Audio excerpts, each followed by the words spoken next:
Assalamualaikum warahmatullahi wabarakatuh. Perkenalkan, nama saya Nikade Ayu Marini, NIM 1514181021. Kemudian rekan di sebelah kanan saya bernama Elviani Kapu, NIM 1514181024. Kemudian rekan sebelah kiri saya bernama Kanti Sain, NIM 151408. Kami dari kelompok 1 mata kuliah HUMAS atau Hubungan Sekolah dan Masyarakat dari kelas 6A jurusan Pendidikan Guru Sekolah Dasar Fakultas Ilmu Pendidikan Universitas Negeri Gorontalo. Nah, pada kesempatan kali ini kami akan mempresentasikan materi tentang pembiasaan pembentukan karakter peserta didik melalui pembelajaran bimbingan dan konseling di SD dalam menghadapi era globalisasi. Mari kita simak berikut ini. Selamat menyaksikan. Assalamualaikum warahmatullahi wabarakatuh dan selamat pagi. Pada kesempatan kali ini dalam video pembelajaran Hubungan Sekolah dan Masyarakat, kami dari kelompok 1 akan mempresentasikan materi tentang pembiasaan pembentukan karakter peserta didik melalui pembelajaran bimbingan dan konseling di SD dalam menghadapi pendidikan di era globalisasi. Bapak dosen pengampu mata kuliah yang saya hormati, Bapak Prof. Dr. Abdul Rahmat SOS IMPD. Baiklah, untuk mempersingkat waktu, langsung saja kita simak video berikut ini. Pertama, pengertian karakter. Secara terminologis, karakter diartikan sebagai sifat manusia pada umumnya yang bergantung pada faktor kehidupan sendiri. Sedangkan menurut Kamus Besar Bahasa Indonesia, karakter adalah sifat-sifat kejiwaan, akhlak, budi pekerti yang membedakan seseorang dari yang lain atau biasa disebut dengan tabiat atau watak. Kemudian secara kebahasaan, karakter adalah tabiat atau kebiasaan, sedangkan menurut ahli psikologi, karakter adalah sebuah sistem keyakinan dan kebiasaan yang mengarah pada tindakan seseorang atau individu. Yang kedua yaitu pengertian pendidikan karakter. Menurut Depdiknas tahun 2010, pendidikan karakter adalah segala sesuatu yang dilakukan oleh guru yang mampu mempengaruhi karakter peserta didik. Nah, guru membantu membentuk watak peserta didik. Sedangkan secara psikologi dan sosial kultural, pembentukan karakter dalam diri individu merupakan fungsi dari seluruh potensi individu atau manusia yang tergolong yaitu kognitif, afektif, konaktif, dan psikomotorik. Nah, dalam konteks interaksi sosial kultural, yaitu dalam keluarga, sekolah, dan masyarakat, dan berlangsung sepanjang hayat atau seumur hidup. Penjelasan yang ketiga yaitu bimbingan dan konseling.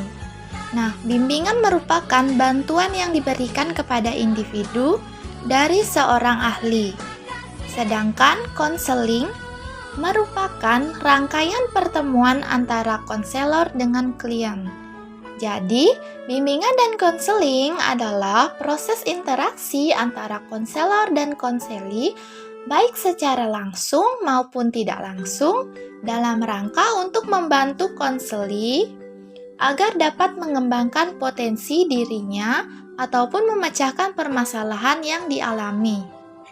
Kemudian di sini ada tujuan bimbingan dan konseling berdasarkan penanganan oleh konselor dikemukakan oleh Searle dan Stone yang dikutip oleh MC Leod pada tahun 2004 dapat diperinci sebagai berikut, yaitu ada 4. Yang pertama, yaitu mencapai kesehatan mental yang positif. Di sini artinya apabila kesehatan mental tercapai, maka individu memiliki integrasi, penyesuaian, dan identifikasi terhadap orang lain. individu ini belajar menerima tanggung jawab, menjadi mandiri, dan mencapai integrasi tingkah laku. Yang kedua yaitu keefektifan individu. Nah, seseorang diharapkan mempunyai pribadi yang dapat menyelaraskan diri dan cita-cita, memanfaatkan waktu dan tenaga, serta bersedia mengambil tanggung jawab ekonomi, psikologi, dan fisik. Kemudian yang ketiga yaitu pembuatan keputusan. Nah, konseling membantu individu mengkaji apa yang perlu dipilih, belajar membuat alternatif-alternatif pilihan, dan selanjutnya menentukan pilihan sehingga pada masa depan dan dapat membuat keputusan secara mandiri. Nah, yang terakhir yaitu perubahan tingkah laku.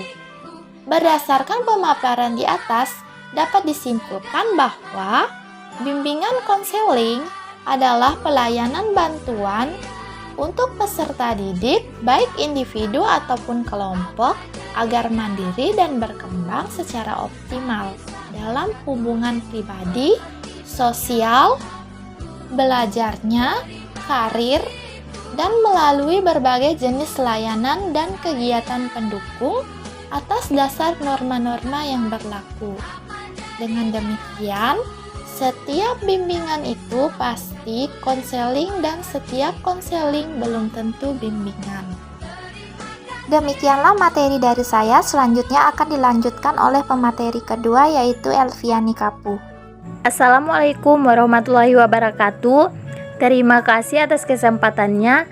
Di sini saya sebagai pemateri kedua yaitu tentang proses pembentukan karakter dan strateginya melalui pembelajaran bimbingan dan konseling. Nah, pembentukan karakter siswa merupakan sesuatu yang sangat penting tetapi tidak mudah dilakukan, karena perlu dilakukan dalam proses yang lama dan berlangsung seumur hidup. Apalagi karakter itu tidak langsung dimiliki oleh anak sejak ia lahir, akan tetapi karakter diperoleh melalui berbagai macam pengalaman di dalam hidupnya. Pembentukan karakter merupakan suatu usaha yang melibatkan semua pihak, baik orang tua, sekolah, lingkungan sekolah, dan masyarakat luas. Oleh karena itu, pembentukan karakter tidak akan berhasil apabila semua lingkungan pendidikan tidak ada kesinambungan, kerjasama, dan keharmonisan. Pembentukan karakter merupakan bagian penting dalam proses pendidikan dalam keluarga. Pada umumnya, setiap orang tua berharap anaknya berkompeten di bidangnya dan berkarakter baik. Menurut Walgito 2004, berpendapat bahwa pembentukan perilaku hingga menjadi karakter dibagi menjadi 3 cara, yaitu yang pertama, conditioning atau pembiasaan. Dengan membiasakan diri untuk berperilaku seperti yang diharapkan, akhirnya akan terbentuklah perilaku tersebut. Kemudian yang kedua yaitu pengertian insik. Cara ini mementingkan pengertian. Dengan adanya pengertian mengenai perilaku akan terbentuklah perilaku. Kemudian yang ketiga yaitu model. Dalam hal ini perlu terbentuk karena adanya model atau teladan yang ditiru. Kemudian Ridwan 2012 menjelaskan ada 3 hal pembentukan karakter yang perlu diintegrasikan, yaitu yang pertama, knowing the good. Artinya, anak mengerti baik dan buruk, mengerti tindakan yang harus diambil dan mampu memberikan prioritas hal-hal yang baik. Membentuk karakter anak tidak hanya sekedar tahu mengenai hal-hal yang baik, namun mereka harus dapat memahami kenapa perlu melakukan hal tersebut. Kemudian yang kedua yaitu feeling the good. Artinya, anak mempunyai kecintaan terhadap kebaikan dan membenci perbuatan buruk. Konsep ini mencoba membangkitkan rasa cinta anak untuk melakukan perbuatan baik. Pada tahap ini, anak dilatih untuk merasakan efek dari perbuatan baik yang dia lakukan. Sehingga, jika kecintaan ini sudah tertanam, maka hal ini akan menjadi kekuatan yang luar biasa dari dalam diri anak untuk melakukan kebaikan dan mengurangi perbuatan negatif. Kemudian yang ketiga yaitu active the good. Artinya, anak mampu melakukan kebaikan dan terbiasa melakukannya. Pada tahap ini, anak akan dilatih untuk melakukan perbuatan baik sebab tanpa anak melakukan apa yang sudah diketahui atau dirasakan akan ada artinya. Terima kasih, kemudian saya berikan kepada pemateri selanjutnya. Assalamualaikum warahmatullahi wabarakatuh. Di sini saya sebagai pemateri ketiga akan menjelaskan cara mendidik karakter anak. Cara mendidik karakter anak terbagi menjadi 3 yaitu yang pertama, ubah lingkungannya. Maksudnya melakukan pendidikan karakter dengan cara menata peraturan serta konsekuensi di sekolah dan di rumah. Yang kedua, memberikan pengetahuan. Maksudnya memberikan pengetahuan bagaimana melakukan perilaku yang diharapkan untuk muncul dalam kesehariannya serta diaplikasikan. Yang ketiga, kondisikan emosinya. Maksudnya, emosi manusia adalah kendali 80% dalam kehidupan manusia. Jika mampu menyentuh emosinya dan memberikan informasi yang tepat, maka informasi tersebut akan menetap dalam hidupnya. Di sini juga saya akan menjelaskan 9 pilar karakter. Indonesia Heritage Foundation atau IHF telah menyusun serangkaian nilai yang selayaknya diajarkan kepada anak-anak yang kemudian dirangkum menjadi 9 pilar karakter yaitu yang pertama, karakter cinta Tuhan Yang Maha Esa dan segenap cinta ciptaannya. Yang kedua, kemandirian dan tanggung jawab, kejujuran, amanah dan bijaksana, hormat dan santun. Yang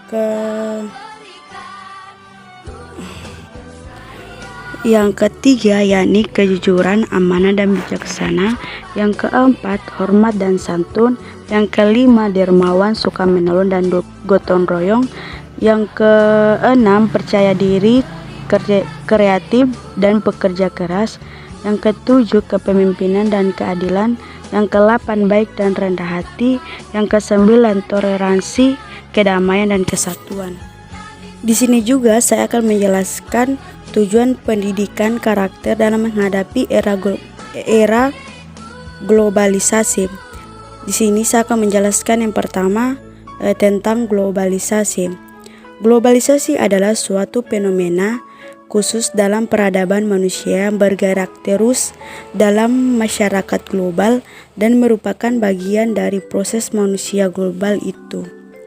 Kehadiran teknologi informasi dan teknologi komunikasi mempercepat akselerasi proses globalisasi ini. Globalisasi menyentuh seluruh aspek penting kehidupan. Sedangkan tujuan pendidikan karakter dalam menghadapi era globalisasi yaitu meningkatkan mutu penyelenggaraan dan hasil pendidikan sekolah yang mengarah pada pencapaian pembentukan karakter atau akhlak mulia peserta didik secara utuh, terpadu, dan seimbang sesuai standar kompetensi lulusan.